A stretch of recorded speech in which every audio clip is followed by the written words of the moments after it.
दोस्तों, corona virus का happy birthday होकर 1 साल से भी ज्यादा का समय हो चुका है।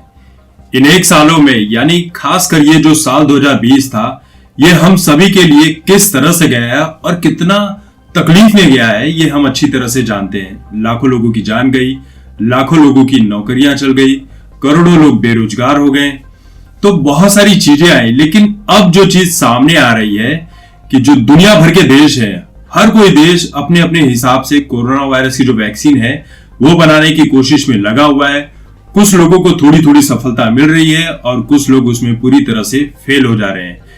खासकर अगर अमेरिका और यूके में देखा जाए तो वहां पर कोरोना की जो वैक्सीन है वो ऑलरेडी देना शुरू भी हो चुकी है। कुछ लोगों को फायदा भी कर रहा है, लेकिन कुछ लोगों को बहुत खतरनाक रिएक्शन भी देखने को मिल रहे हैं। अभी कुछ दिन पहले एक लेडी डॉक्टर थी जो वो प्रेस कॉन्फ्रेंस करने के पहले उसने कोरोना वैक्सीन की जो इंजेक्शन अपने बॉडी में लगवाई, तो उसके कुछ सेकंड बाद ही वो बेहोश होकर गिर पड़ी। तो कोरोना वायरस की जो वैक्सीन है वो कितनी सही होगी, कितनी गलत होगी, ये तो आने वाले समय में ही पता चलेगा। लेकिन इसी बीच जो पूरी दुनिया के मुस्लिम धर्मगुरु हैं, उनके बीच एक अलग ही विवाद शुरू हो चुका है कि कोरोना वायरस की जो वैक्सीन है वो हलाल है या फिर हराम है।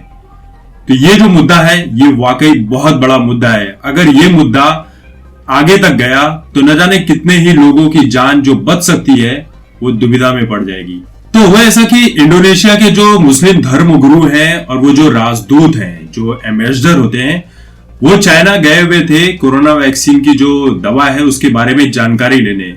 तो इनके बीच एक बहस छिड़ चुकी है कि कोरोना वायरस की जो वैक्सीन है वो इस्लाम में लेना जायज है, मतलब इस्लाम इसकी इजाजत देता है या नहीं देता है। दरअसल ये जो भी मुस्लिम धर्मगुरु हैं, इनकी एक प्रॉब्लम है, इनके मन में एक संदेह है कि ये जो कोरोना वायरस की वैक्सीन है इसके रख रखाव के लिए सुअर का जो मांस होता है उससे बना जो जिलेटिन होता है उसका प्रयोग किया जा रहा है। और यही बात इन मुस्लिम धर्मगुरुओं को सही नहीं लग रही है, क्योंकि इस्लाम में सुअर का मांस बहुत खराब चीज माना जाता है, उसे सही नहीं माना जाता है।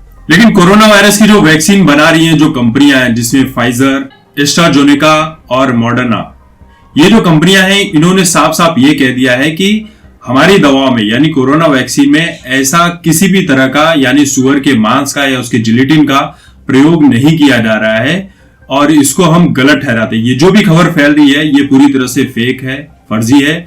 आप इस तरह की खबरों पर यकीन ना करें।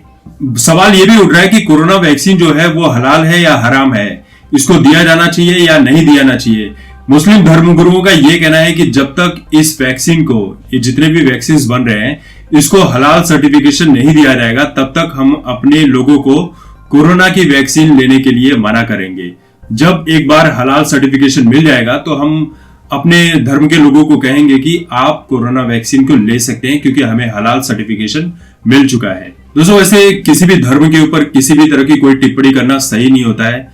हर धर्म की अपनी अपनी मान्यता है। जिस तरह से हिंदुओं में गाय को पूज्य माना जाता है, पवित्र माना जाता है, अब मुस्लिमों में सुअर का मांस जो भी है उसे गलत चीज माना जाता है। तो उसके ऊपर मैं कोई पर्सनल टिप्पणी नहीं करना चाहूंगा।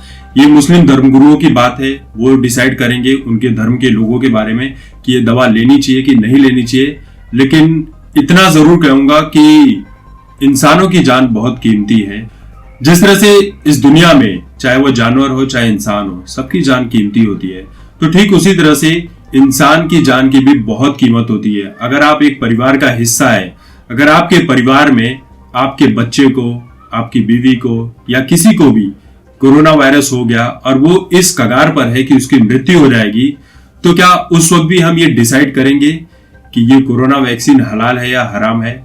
मेरे ख्याल से तो नहीं करेंगे। लेकिन ये सवाल मैं मुस्लिम धर्मगुरुओं और उनके ऊपर छोड़ देता हूं कि वो इस स्थिति में क्या करेंगे, क्योंकि इस पर मैं कोई अपनी निजी राय नहीं दे सकता हूं। लेकिन दोस्तों, आप लोग जो ये वीडियो देख रहे हैं, आप लोगों की क्या राय? आप लोगों को क्या लगता है कि कोरोना वायरस की जो वैक्सीन बन रही है वो इस्लाम के हिसाब से हराम है या हलाल है? आपकी जो भी राय है कमेंट करके जरूर बताइए। तब तक देखते रहिए प्राइम टाइम विद मुकेश।